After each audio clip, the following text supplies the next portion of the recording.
സിജോ ആണ് നോമിനേറ്റഡ് ആയിട്ടും nomination free power കൊണ്ട് സായിയും നന്ദനയും കൂടെ രക്ഷിച്ചത്. ഞാൻ നിങ്ങളോട് പറഞ്ഞിരുന്നോ 4 പേര്, ഈ 4 പേരിൽ ആരെങ്കിലും ഒരാളെ അവർ രക്ഷിക്കത്തുള്ളൂ.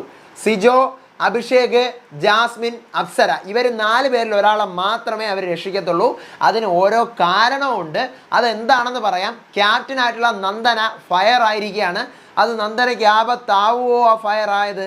എന്താണെന്ന് നോക്കാം നമുക്ക്. അപ്പം മൊത്തം 10 പേര് നോമിനേറ്റഡ് ആയതിൽ 9 പേരെ ഇപ്പം നോമിനേറ്റഡ് ഉള്ളൂ.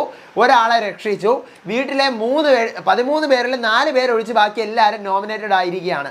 റസ്മിൻ നോമിനേറ്റഡ് അല്ല, സിജോ നോമിനേറ്റഡ് അല്ല, ക്യാപ്റ്റനായിട്ടുള്ള നന്ദന നോമിനേറ്റഡ് അല്ല. ഈ പറഞ്ഞ പോലെ നമ്മുടെ സായി മാണിക്യം കിട്ടിയതുകൊണ്ട് സായി നോമിനേറ്റഡ് അല്ല. ബാക്കിയുള്ളവരൊക്കെ നോമിനേഷനിൽ വന്നിരിക്കുകയാണ്. നന്ദന ഈ പറഞ്ഞ ഒരു ക്യാപ്റ്റൻസി പവർ കാണിക്കുന്ന വീട്ടുകാർക്ക് ദഹിക്കുന്നില്ല. എന്നിരുന്നാലും അവരങ്ങ് സഹിച്ച് പിടിച്ച് പോകുന്നുണ്ട്. എന്താണ് ഇന്നത്തെ എപ്പിസോഡ് പറയാം. ബിഗ് ബോസ് സീസൺ 6ൻ്റെ ഡേ 64 മെയ് 13 റിവ്യൂ ആയിട്ടാണ് ഞാൻ വന്നിരിക്കുന്നത്. Welcome back to Ansif Moonlight Media. I am Ansif. Video ആദ്യമായിട്ട് കാണുന്നവർ ചാനൽ സബ്സ്ക്രൈബ് ചെയ്യണം, ലൈക്ക് ചെയ്യണം, ഷെയർ ചെയ്യണം, കമൻറ്റ് എന്തായാലും ചെയ്യണം.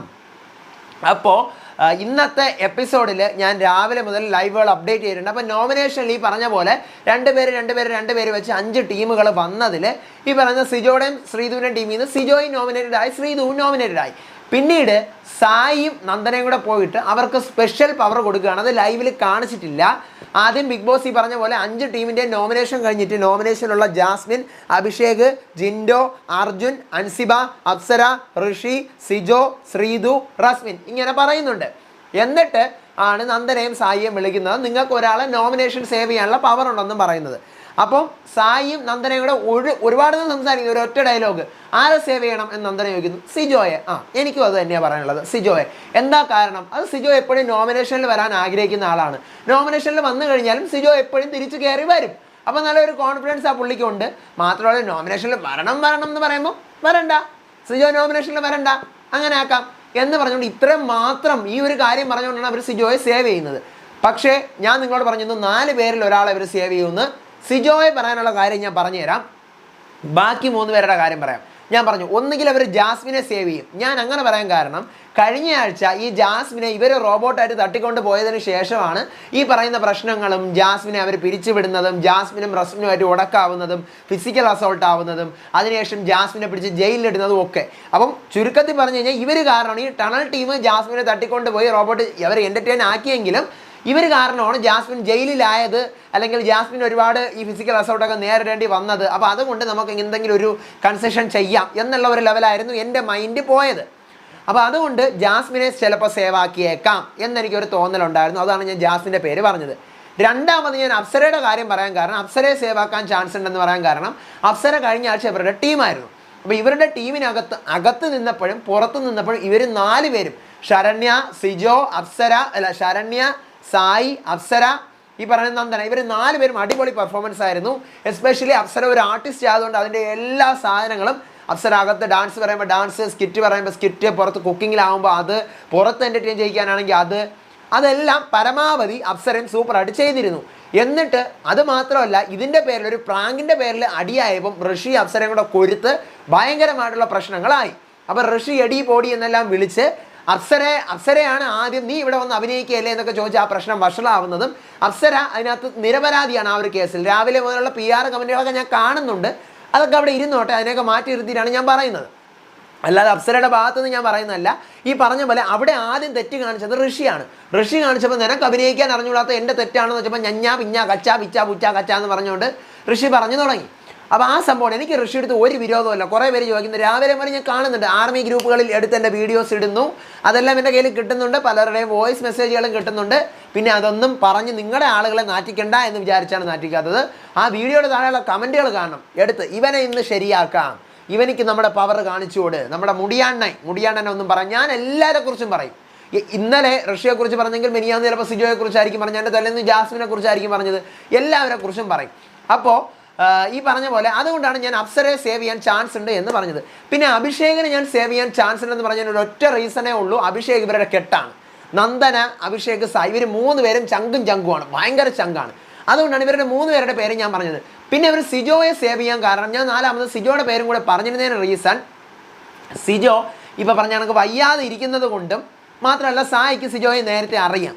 മാത്രമല്ല ഇപ്പം നന്ദന അടുത്ത് കുറച്ചുകൂടെ അറ്റാച്ച്മെൻ്റ് ആയിട്ട് സിജോ വരുന്നുണ്ട്. അതുകൊണ്ട് ആ ഒരൊറ്റ കാര്യമുണ്ട്. പക്ഷേ ഞാൻ സാറ്റിസ്ഫൈഡ് അല്ല ഒട്ടും. ഈ പറയുന്ന സിജോയെ ഇവർ നോമിനേഷൻ ഫ്രീ ആക്കിയതിൽ എനിക്ക് സാറ്റിസ്ഫാക്ഷൻ ഇല്ല. കാരണം ഇവർ കളിക്കുന്ന ഒരാളെ ഇപ്പോഴത്തെ ലെവലിൽ അവിടെ കളിക്കുന്ന ഒരാളെ അവർ സേവ് ആക്കിയിരുന്നെങ്കിൽ ഓക്കെ. കാരണം ഈ 10 പേരുടെ കേസ് എടുത്തു കഴിഞ്ഞാലും അവിടെ ജാസ്മിൻ ഉണ്ട്, അഭിഷേക്, ജിൻഡോ, അർജുൻ, അൻസിബ, അപ്സര, ഋഷി, പിന്നെ സിജോ, ശ്രീതു, റസ്മിൻ, ഇവർ ഇത്രയും പേരാണ്. അതിനകത്ത് റസ്മിനെ സേവ് ചെയ്യാൻ പറ്റത്തില്ല. ജാസ്മിനെ അവർക്ക് സേവ് ചെയ്യാമായിരുന്നു. അഭിഷേകിനെ സേവ് ചെയ്യുന്നത് കൊണ്ട് അർത്ഥമൊന്നുമില്ല, അഭിഷേകം കളിക്കുന്നില്ല. ജിൻഡോയെ അവർക്ക് സേവ് ചെയ്യാമായിരുന്നു, കാരണം ജിൻഡോയും കളിക്കുന്നുണ്ട്. അതുകൊണ്ട് അർജുനെ സേവ് ചെയ്യേണ്ട കാര്യമില്ല, അൻസിബയെ സേവ് ചെയ്യേണ്ട കാര്യമില്ല, അപ്സരെ വേണമെങ്കിൽ സേവ് ചെയ്യാം, ഇല്ലെങ്കിൽ ചെയ്യേണ്ട. ഋഷിയെ സേവ് ചെയ്യേണ്ട കാര്യമില്ല, സിജോയെ സേവ് ചെയ്യേണ്ട കാര്യമില്ല, ശ്രീധുവിനെ സേവ് ചെയ്യേണ്ട കാര്യമില്ല, റസ്മിനെ സേവ് ചെയ്യാൻ പറ്റത്തില്ല. അപ്പം എൻ്റെ ഒരു ഒപ്പീനിയൻ ആണെങ്കിൽ ഒന്നുകിൽ ജാസ്മിനെ ഇല്ലെങ്കിൽ ജിൻഡോയെ, ഇവർ രണ്ടുപേരെങ്കിലും ഒരാളവർ സേവ് ചെയ്യണമെന്ന്. കാരണം അവർ റിയൽ ഗെയിമേഴ്സ് ആണെന്നുണ്ടെങ്കിൽ കണ്ടന്റ് കൊടുക്കുന്ന ഷോയ്ക്ക് കണ്ടന്റ് കൊടുക്കുന്ന രണ്ടുപേരെ അവർ സേവ് ചെയ്ത് അകത്ത് നിർത്തിയേനെ. മനസ്സിലായോ? ഷോയ്ക്ക് കണ്ടന്റ് കൊടുക്കുന്ന രണ്ടുപേരെ. അപ്പം ഈ പറയുന്ന ഈ 10 പേര് നോമിനേഷൻ ലിസ്റ്റിൽ വന്നിട്ട് അതിനകത്ത് ഏറ്റവും കൂടുതൽ കണ്ടന്റ് കൊടുക്കുന്നത് ജാസ്മിനും ജിൻഡോയുമാണ്. ഇനിയിപ്പോൾ PR എന്ന് പറഞ്ഞു കഴിഞ്ഞാൽ എന്താണെന്ന് പറഞ്ഞാൽ ജാസ്മിനും ജിൻഡോയാണ് ഏറ്റവും കൂടുതൽ കണ്ടന്റ് ഈ പറയുന്ന ഇത്രയും ദിവസങ്ങളിൽ കൊടുത്തുകൊണ്ടിരുന്നത് ജാസ്മിനും ജിൻഡോയാണ്. പോസിറ്റീവ് കണ്ടന്റ് ആയിക്കോട്ടെ, നെഗറ്റീവ് കണ്ടന്റ് ആയിക്കോട്ടെ. അപ്പോൾ ഈ 10 പേരിൽ നോമിനേഷനിൽ വന്നാൽ ഇവർ രണ്ടുപേരെങ്കിലും ആരെങ്കിലും ഒരാളെ സേവ് ചെയ്തെങ്കിൽ ഒരു ഫെയർ ആയനെ. പിന്നെ ഈ പറഞ്ഞ പോലെ സിജോയെ സേവ് ചെയ്തു. അതുവരെ എനിക്ക് തോന്നുന്നു കുറച്ച് ചിലപ്പോൾ ഒരു സെൻറ്റിമെൻ്റൽ ഇതാണെന്നുള്ളതാണ് തോന്നുന്നത്. എനിവേ എന്തായാലും സിജോ നിന്ന് കഴിഞ്ഞാലും പോകത്തില്ല, അത് വേറൊരു കാര്യം. ഓക്കെ, അപ്പം അതാണ് എനിക്ക് പറയാനുള്ള ഒരു സംഭവം. ഇനി നന്ദന ക്യാപ്റ്റൻസി ക്യാപ്റ്റനായിട്ട് ഭരിക്കാൻ തുടങ്ങി. പക്ഷേ വീട്ടുകാർക്ക് അധികം പിടിക്കുന്നില്ല. നന്ദന ഭയങ്കര സ്ട്രിക്റ്റ് ആണ്, അടിപൊളിയായിട്ട് മുന്നോട്ട് പോവുകയാണ്. പക്ഷേ വീട്ടുകാർക്ക് അധികം നന്ദനയുടെ ഈ പറയുന്ന പോലത്തെ ക്യാരക്ടറുകളും കാര്യങ്ങളും ഒന്നും തന്നെ അങ്ങനെ അധികം ഇഷ്ടപ്പെടുന്നില്ല. അതിൻ്റെ റീസൺ എന്താണെന്ന് നമുക്ക് കറക്റ്റ് പറയാൻ പറ്റത്തില്ല. പക്ഷേ ഈ നന്ദന ഭരിക്കുന്ന ലെവല് ഇവർക്ക് പിടിക്കുന്നില്ല. നന്ദനയെല്ലാം അത് ഇത് അങ്ങനെ ഇങ്ങനെ എന്നൊക്കെ പറയുന്നത് ഇവർക്ക് പിടിക്കുന്നില്ല. അതാണ് മെയിൻ റീസൺ. അപ്പോൾ കളിയിലൊരു ട്വിസ്റ്റ് കൊണ്ടുവരാൻ സായിക്കും പറ്റുമായിരുന്നു, നന്ദനയ്ക്കും പറ്റുമായിരുന്നു. വേണമെങ്കിൽ അവർക്കൊരു സേഫ് ഗെയിമറിനെ സേവ് ചെയ്യാമായിരുന്നു. വളരെ സംസാരം കുറയ്ക്കുന്ന ഒരു സേഫ് ഗെയിമറിനെ അവർക്ക് സേവ് ചെയ്യാമായിരുന്നു. സേഫ് ഗെയിമർ എന്ന് ഞാൻ പറയുമ്പോൾ എല്ലാം കൂടെ എൻ്റെ തലമണ്ടേ ചാടി. അവർക്ക് വേണമെങ്കിൽ ബുദ്ധിപരമായിട്ട് കളിക്കായിരുന്നു. സ്ട്രോങ് പ്ലെയേഴ്സിനെ എല്ലാം കൂടെ ഈ പിടിച്ച് നോമിനേഷനിൽ നിർത്തിയിട്ട് വീക്കായിട്ടുള്ള ഒരാളെ പിക്ക് ചെയ്യണം. ഒരാളെ പിക്ക് ചെയ്യുമ്പോൾ ഉറപ്പായിട്ടും അവിടെ ഒരു അൺഫെയർ എവിക്ഷൻ നടക്കും. അപ്പോൾ ഇവരുടെ ഒരു എതിരാളി പുറത്ത് പോയി കിട്ടും. അതായത് ഇപ്പോൾ ജാസ്മിൻ എവിക്ഷൻ നിന്ന് കഴിഞ്ഞാൽ പോകത്തില്ല, അഭിഷേക് പോകാൻ ചാൻസ് ഉണ്ട്, ജിൻഡോ പോകത്തില്ല, അർജുൻ്റെയും ശ്രീധുവിൻ്റെയും കാര്യം പറയാൻ പറ്റത്തില്ല, തോന്നിയതുപോലെ ഇരിക്കും. അപ്സര ചിലപ്പോൾ പോയേക്കാം, അൻസിബയും ചിലപ്പോൾ പോയേക്കാം, റസ്മിനും പോകാൻ ചാൻസ് ഉണ്ട്. അപ്പോൾ ഇവർ ചെയ്യാനുണ്ടായിരുന്നത് ഈ പറഞ്ഞ പോലെ സ്ട്രോങ് ആയിട്ടുള്ള ആരെങ്കിലും പിടിച്ചങ്ങ് സേവ് ചെയ്തങ്ങ് വെക്കണം. വീക്കായിട്ടുള്ള ആരെങ്കിലും പിടിച്ചങ്ങ് സേവ് ചെയ്ത് നിൽക്കണം. അപ്പോൾ സ്ട്രോങ് പ്ലെയേഴ്സ് എല്ലാം കൂടെ നോമിനേഷനിൽ വരും. ഒരെണ്ണം തെറിച്ചങ്ങ് പോകും. പക്ഷേ ഈ ആഴ്ച റസ്മിൻ ഉള്ളതുകൊണ്ട് നമുക്ക് അങ്ങനെയും പറയാൻ പറ്റത്തില്ല. റസ്മിൻ എവിക്റ്റ് ആവുന്നത് തന്നെയാണ് എനിക്ക് തോന്നുന്നത്. റസ്മിൻ പോകാനാണ് ഏറ്റവും കൂടുതൽ സാധ്യത. നമുക്ക് നോക്കാം. കളിയിൽ ട്വിസ്റ്റ് ഒന്നും വന്നിട്ടില്ല. 9 പേര് നോമിനേറ്റഡ് ആയിരിക്കുകയാണ്. നിങ്ങളുടെ വോട്ടുകൾ 10 മുതൽ പോയി വോട്ട് ചെയ്യുക. അടുത്ത വീഡിയോ ആയിട്ട് ഞാൻ വരാം. ഇന്നത്തെ പ്രൊമോ വരട്ടെ, അതിൻ്റെ അപ്ഡേറ്റുകളായിട്ട് വരാം. അപ്പോൾ അതുവരേക്കും ബൈ ആൻഡ് ടേക്ക് കെയർ.